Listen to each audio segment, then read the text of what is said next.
So here's the deal. My wife, whom I'll refer to as M, cheated on me with a so-called friend of mine. Let's call him J for the sake of the story. Let me give you a bit of background. We met when I was 22 at a friend's wedding. She happened to be a close friend of the bride, while I was friends with the groom. The seating arrangement at the wedding was cleverly designed to bring us together. When I first laid eyes on her, I was completely blown away by her beauty. As we sat down and started talking, we quickly discovered that we had a lot in common. It felt like an instant connection. We chatted, enjoyed our dinner, and later hit the dance floor. We danced and drank throughout the night, and at one point, we ended up sharing a passionate kiss right there in the middle of the dance floor.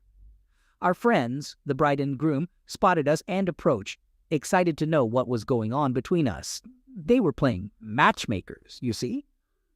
We just shrugged it off and continued with our night. We didn't exchange numbers that night, but about a week later I received a text from her asking me out. The bride had given her my number. I happily said yes, and that's how our relationship began. Overall, our relationship was great. We had minor arguments here and there, but nothing too serious. We never really fought. Eventually, after about 2 years of dating, I proposed to her, and less than a year later, we were married. Our marriage hit rock bottom after a little over a year. As our first anniversary approached, I started noticing some things that bothered me. She became more protective of her phone, started having girls' nights more often, and our bed life was almost non-existent. I brought up these concerns multiple times, but she dismissed them, telling me that I was just being insecure. It felt like she didn't care about my feelings or the effort I was making to communicate with her. As a result, I became more distant. I stopped giving her a goodbye kiss before leaving for work, and our conversations became minimal, unless it was something important. One night while she was sleeping, I couldn't resist the urge to check her phone and laptop. I skimmed through her texts, emails, and messenger apps, but found nothing incriminating. Based on stories I had read, I decided to search her car as well. I took her keys and discovered a second phone. In that moment, I knew exactly what was going on. However, I wanted solid evidence before confronting her. I didn't want her to come up with excuses like it only happened once, or any other foolish explanations. I went through the phone and discovered only one specific number. I read through every message, connected the phone to my computer, and printed out all the messages and photos. That night, I dedicated my time to researching divorce lawyers from my home office. I spent hours reading lawyers' biographies and finally found one I liked. I emailed him, but since it was a Saturday, he wasn't available at the office. Curiosity got the best of me, and I wanted to know who the guy behind the number was. I grabbed my phone and typed in the number, pretending to be from Spectrum, as most people have Spectrum. To my surprise, Jay's contact popped up. It took me a moment to connect the dots, but when I did, I completely lost it. I started yelling and cursing in my office. My wife heard the commotion and opened the door to check on me, but I immediately told her to get out. She closed the door and went to our room. I'd never cursed at my wife or raised my voice like that before. I remained in my office for the entire day, silently seething and glaring at the wall. Feeling the need for a drink, I called one of my friends from the wedding, the groom, and asked if he would join me. He sensed something was wrong in my voice and asked if I was okay. I admitted that I wasn't and that I really needed a drink. Without saying much, I gathered all the printed materials and headed to the bar. I got to the bar before my friend T arrived and wasted no time ordering 4 shots of Jack Daniels and a beer. By the time T showed up, I was downing my last shot. He immediately asked me what was going on, and I didn't hold back. I told him straight up that M was cheating on me. T expressed sympathy, and I asked if he wanted to know who she was cheating with. When I revealed it was Jay, T visibly got irritated. It turns out T was the one who introduced me to Jay, but all he could say was sorry repeatedly. Jay and I were never super close, just friendly whenever we bumped into each other at gatherings. I asked T not to mention this to anyone since I just found out and hadn't even talked to M or a lawyer yet. I specifically requested him not to tell his wife, and if she asked about me, to say I was having work problems. T agreed, and we spent the rest of the night drinking and talking.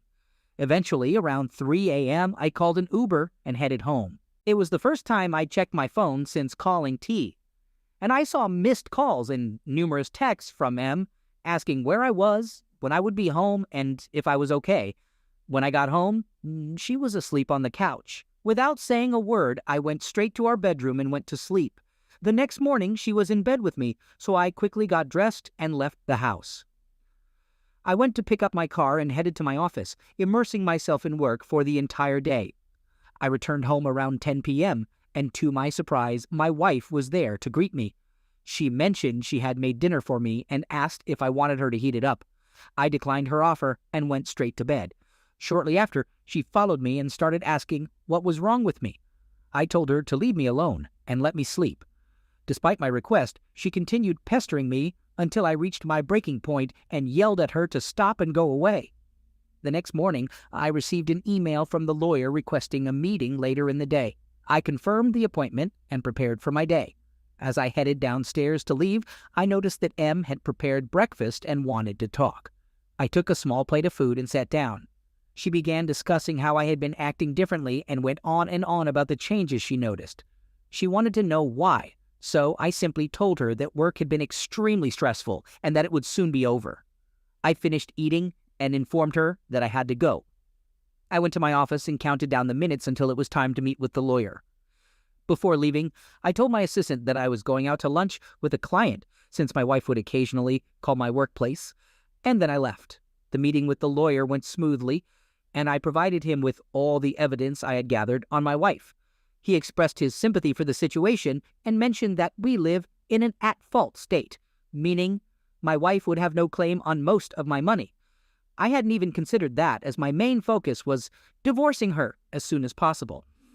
The lawyer asked if he could keep the evidence, but I preferred him to make copies instead. I hadn't revealed to my wife that I knew about everything yet, and I didn't want to hear her excuses. The lawyer agreed and had his assistant make the copies. I inquired about when my wife would be served with the divorce papers, and he informed me it would take about 2 weeks. I thanked him and left his office. When I returned home, I intended to confront my wife, but she wasn't there. So I called her, but she didn't answer. I tried calling again, but still no response. In frustration, I sent her a text saying, "I don't give a damn if you're with Jay right now. Get home. We need to talk." Surprisingly, she called me back within a minute, asking what I was talking about. I simply told her to come home immediately. About 15 minutes later, she finally arrived. I looked at her and sarcastically commented, "Wow, it took you about 15 minutes. Funny, that's roughly the same distance between here and Jay's place, isn't it?" She stared at me in disbelief, and I gave her a moment to collect herself. However, she continued looking at me without saying anything, so I bluntly said, "Well, seems like you have nothing to say." She attempted to deny and gaslight me, and I allowed her to carry on. She became increasingly agitated and started insulting me. I slammed my fist on the table to silence her and pulled out all the evidence I had gathered on her. I showed her the stack of papers and said, "Look at all these things I've collected about you." Then I went through each printout one by one. She pleaded with me to stop and started crying. She tried to apologize and told me she loved me. I replied, "Honey, what happened to that energy you had just a minute ago when you were busy degrading and insulting me?" She attempted to hug me and express how sorry she was, but I held out my hand and told her not to touch me. She suggested that I go to the bedroom and do whatever I want. I looked deeply into her eyes and said, "Sweetheart, I will never touch you again, and you know who else has these photos and messages? My lawyer. I'm divorcing you. Now pack a bag, gather your clothes, and get the hell out of my house." That was 3 days ago, and I haven't heard from her since. I made an appointment with my doctor to get tested for STDs in 2 days. Then I reached out to my father and some friends who offered support and advice. I declined their help since I have everything under control. Next, I contacted her family. I thanked her parents for welcoming me into their family, but informed them that M and I are getting divorced. I also mentioned that I would miss them, although I was relieved to be free from their suffocating presence. I told them to ask if they had any questions. While waiting for their response, I messaged M's sister, which was difficult because we were good friends, and I knew this would mess up that friendship. I apologized and let her know about the divorce, expressing gratitude for her acceptance and offering my support. Her parents eventually responded, expressing sorrow and asking why M hadn't informed them. I explained that M had been having an affair for at least a year, possibly even before our wedding, and suggested they reach out to her since she had left the house. They agreed to contact her and apologized for her actions. After dealing with her family, I approached Jay's fiancée. Surprisingly, it wasn't as difficult as I thought. I texted her and asked if we could meet for coffee. She agreed within minutes, and we met at a hipster coffee shop near her workplace. I directly informed her that Jay had been cheating on her with my wife for over a year. She was shocked, and I apologized for not telling her sooner, as I had been preoccupied with initiating the divorce. I explained how I discovered the affair and offered her the evidence I had gathered. She took the binder, looked through the messages and pictures, and began crying silently. I told her she could keep the binder. I had made extra copies to confront Jay or use it as needed. She thanked me, took the binder, and left appearing defeated. On a positive note, I have already packed most of M's belongings, clothes, jewelry, and even our wedding book and photos featuring her. If and when she returns for her belongings, I don't want her staying here any longer than necessary. And no, I didn't damage her clothes, except for a few picture frames. As of now, I've informed everyone I needed to, scheduled my doctor's appointment, and my lawyer is working hard to help me through this situation. About 90% of her belongings are packed, and if she stays out of my way, this divorce might just be the smoothest ever. After my drunken night, I woke up to the smell of breakfast, expecting it to be M trying to make up for everything. But to my surprise, it was M's sister, W. She apologized and explained that M had downplayed our issues to her. I shared the whole story with W, and she revealed that M claimed it was a one-time thing blown out of proportion.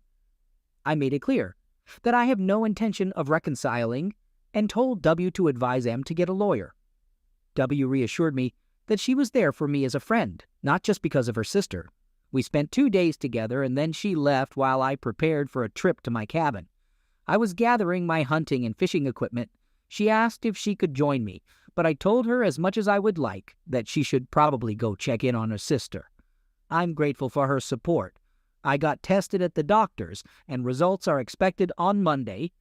I've also checked in with Jay's fiancée, offering to listen if she needs to vent. In the past few days, my doctor confirmed that I'm clean, which wasn't surprising considering the lack of intimacy between M and me. I reached out to Jay's fiancée, who is currently staying with her family. We met for coffee and talked about the situation. She's confused and unsure whether to forgive Jay or move on. I shared my perspective on cheating and emphasized the importance of making decisions for oneself. The following day, I got a message from my lawyer that M had successfully been served at work. I thanked him for all his work, especially in the time frame he's gotten it done. Not long after that, W called and told me M hasn't left her room all day and she's sobbing in bed. I told her she was served, and he is probably realizing how bad she messed up. I'm prepared for a potential confrontation from M and have a friend ready to act as a witness. I went around to all the cameras that I had up and made sure they were working properly, both the ones inside and outside. I won't end up in jail because of this woman. Turns out I was right, because M showed up at my house, banging on the door and screaming to be let in. I immediately called my friend and W to come over because M is causing a scene at my door. She was hurling curses at me, begging me to let her in, and calling me every name in the book while accusing me of being heartless. Blah, blah, blah. I can't deny that she had a point. But while she was screaming and banging on the door, all I could do was laugh. I started wondering why she didn't just use her keys to enter, or at least that's what I thought. When my friend arrived, M was still screaming and cursing, so he decided to start recording on his phone while staying in his truck. But this idiot brought his wife along, who is M's friend, and she got out of the truck and tried to calm M down. She approached M, putting her arms around her and attempting to talk to her. However, M responded by slapping her across the face and yelling at her to mind her own business.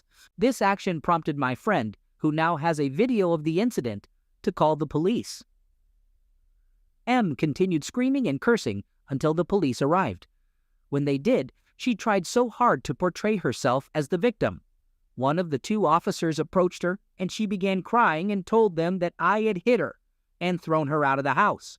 My friend and his wife informed the other officer that when they arrived at the house, M was yelling and banging on the door, so they couldn't confirm my innocence. After talking with them, the officer came to my door. M pointed at me and demanded my arrest. As he was about to handcuff me, I told him I could prove her lies with my phone. The officer paused and asked me to show him the footage from the outside cameras. After reviewing the video, he apologized for jumping to conclusions and assuming I was at fault. He mentioned that they received 15 calls from my neighbors.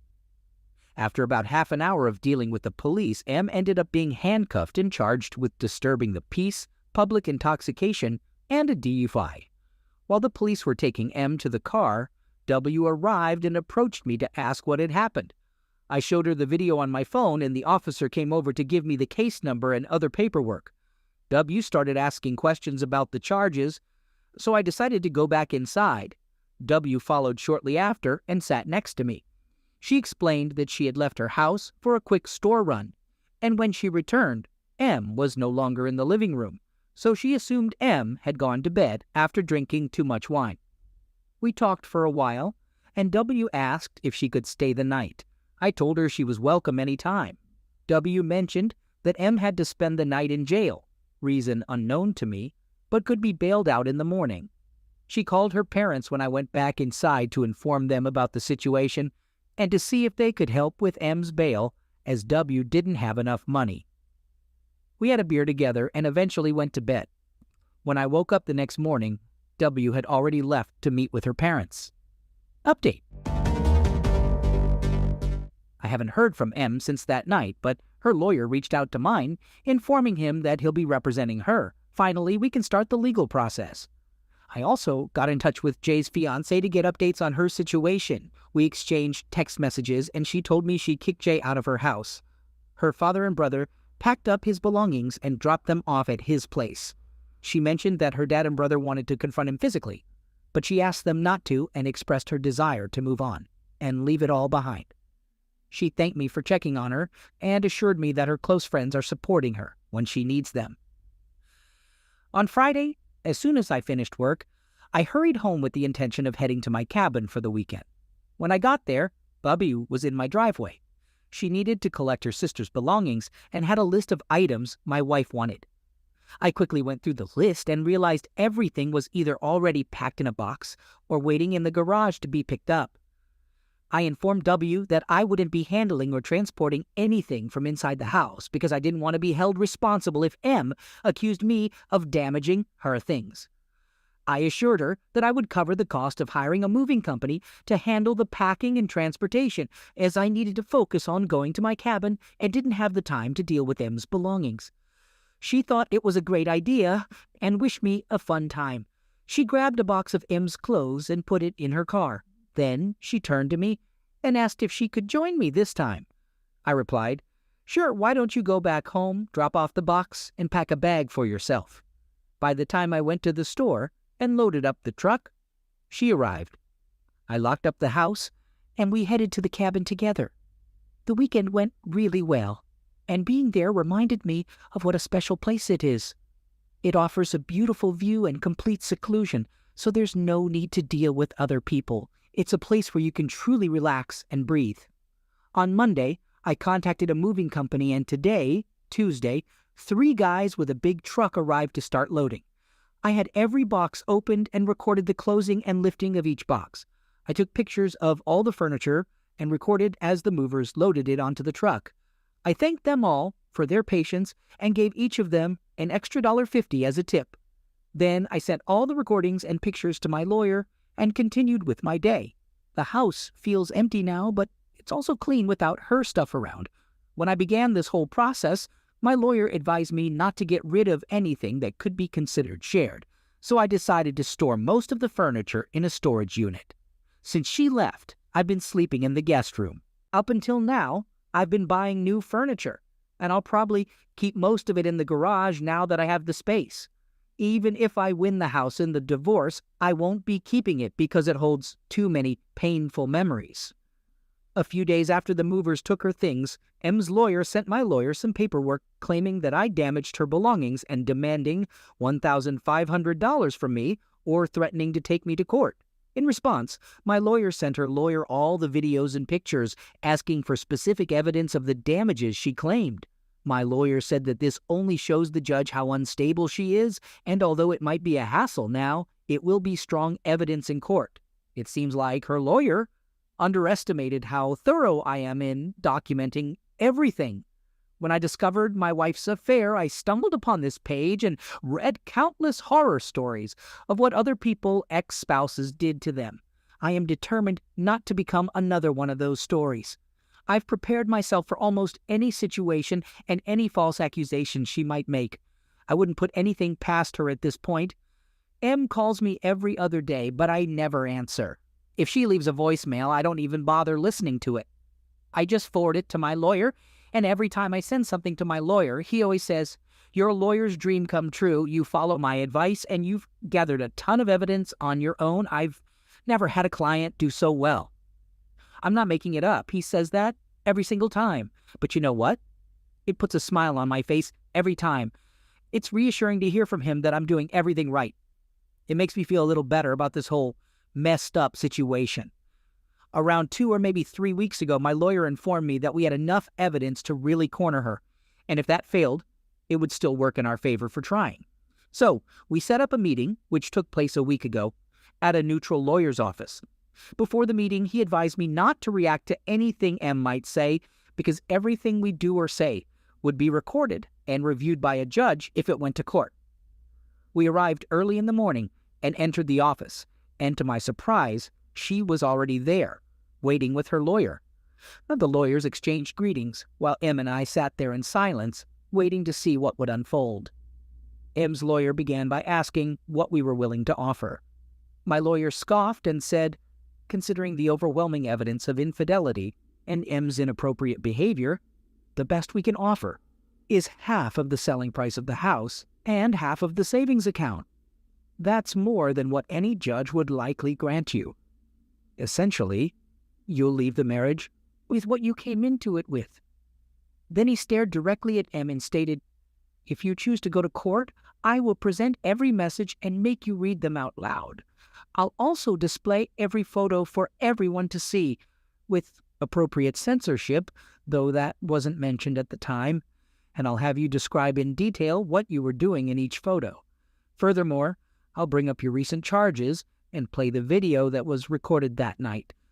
M began to cry as she looked at me, asking if there was anything she could do to make things right. I replied, "You've been cheating on me even before our wedding. I can only prove a few weeks prior to the wedding, but I suspect it went on for much longer. There is absolutely nothing you could possibly do to make me forget or forgive you for what you've done. Just sign the papers. It's more than you deserve, and I want to put an end to this whole charade that you created." She cried loudly and uncontrollably for 15 minutes, excusing herself to the restroom. When she returned, she was still in tears, but managed to sign the papers and left shortly after. So in about a month, all the necessary paperwork will be filed, and the only thing left for me to do is sell the house. I don't anticipate anything else happening, but I could be mistaken, and if something does come up, I'll keep you informed. However, this will likely be my final post. Once again, thank you all, and I hope that my story has been helpful to at least one person out there.